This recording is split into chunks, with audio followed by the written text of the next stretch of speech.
has it been since these traps have been pulled? It's been sitting here 4 days. Is that about the maximum or about normal? The law says 96 hours, so we try and stay within that 96 hours. Sometimes when we have a little weather like we had the other day, where we didn't go fishing on Sunday and Monday because of the weather, then the time frame will get away from you a little bit. But these are still within the specs. About 4 days, and all the bait's gone, and all the small lobsters have crawled out. Basically, what you have left in the trap are all the ones that are within the range of being measured and could possibly be legal.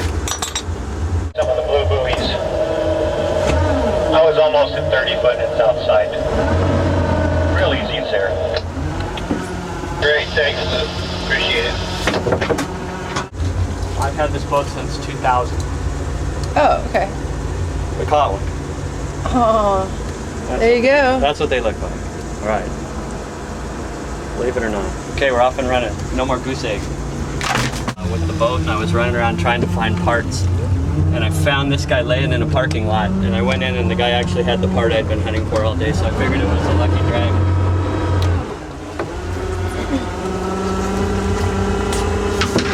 I'm not superstitious, but I'm not superstitious. I love a double negative.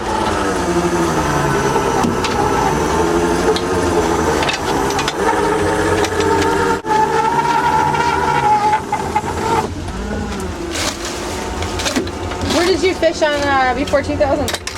I had a little smaller boat. This boat's about 25 feet.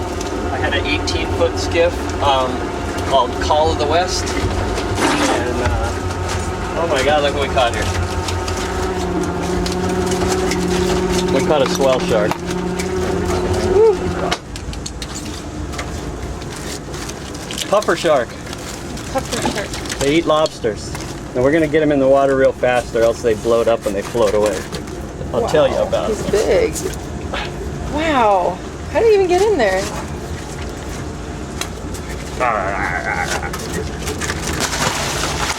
Off he goes.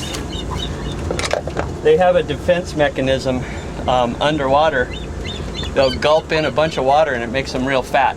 And so that protects them. But if you leave them out here too long, they take a big gulp of air and you throw them over and they float around like a balloon for a couple hours until they figure out they gotta let the air out. So that's why. How does gulping water protect them? Well, it just bloats them out and makes them look like a big round thing instead of a shark. Like a big scarier? Oh. Yeah. And so other creatures don't recognize it as what it is. Right. So if we get them over the side quick enough, they swim down. But if we let them sit in the trap too long, then they float away. So we don't want to do that. The idea is to not kill anything or hurt anything that we aren't out here to catch.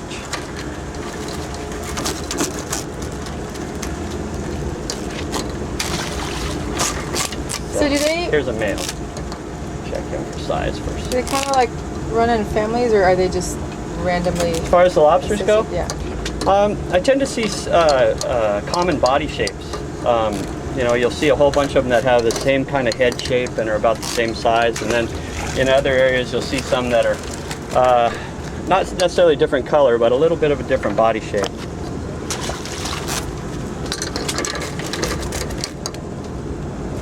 Yeah, so these are all from they're all from about the same year. They're all a year and a half, 2 years away. So how long is the actual measure there? It's 3 1/4 inches. John, just in case. Okay. And, that's like a 1.3 pound lobster right there. So that's pretty big. That one's worth about $14.50 at $11 a pound. So we want to catch a whole bunch. So you said you can tell by their shell that they've just molted and they're kind of new. So bright red. Bright red shells. Bright red, and you squeeze their side, it's soft. Nice. You kind of even squeeze the tail and it flexes. Because it's new. It's a brand new shell. And that's good because that's how we get our new recruitment. That's how we get our new lobsters. This is an older looking lobster, it's not as dark. Just pop. Pretty good average. We have 9 in there. 9 lobsters in the cooler already.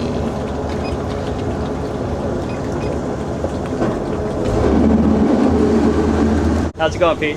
How's it going? Good. Catching I've them. been meaning to talk to you about MPAs. I'm, as far as I know, I got selected as the alternate stakeholder for the lobstermen. And I'm waiting to hear back today, and then I'll be going up to Ventura next week. Okay. But I was going to get together with the San Diego guys. Okay.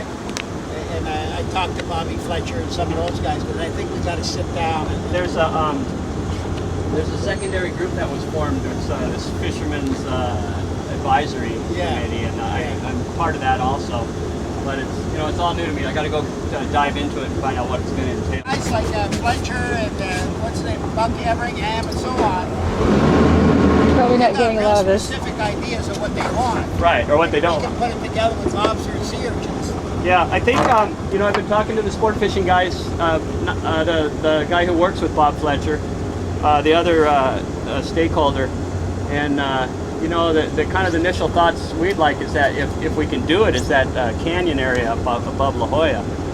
There's no take of urchin, limited lobster, limited sport fishing, and it's actually a unique environment. So if you got to give something up, The only thing I worry about there is the squid and the bait. well, the squid and the bait, yeah. Well, enjoy the water. Okay. All right, Pete, it's good talking Nice with you. to see you. Good luck.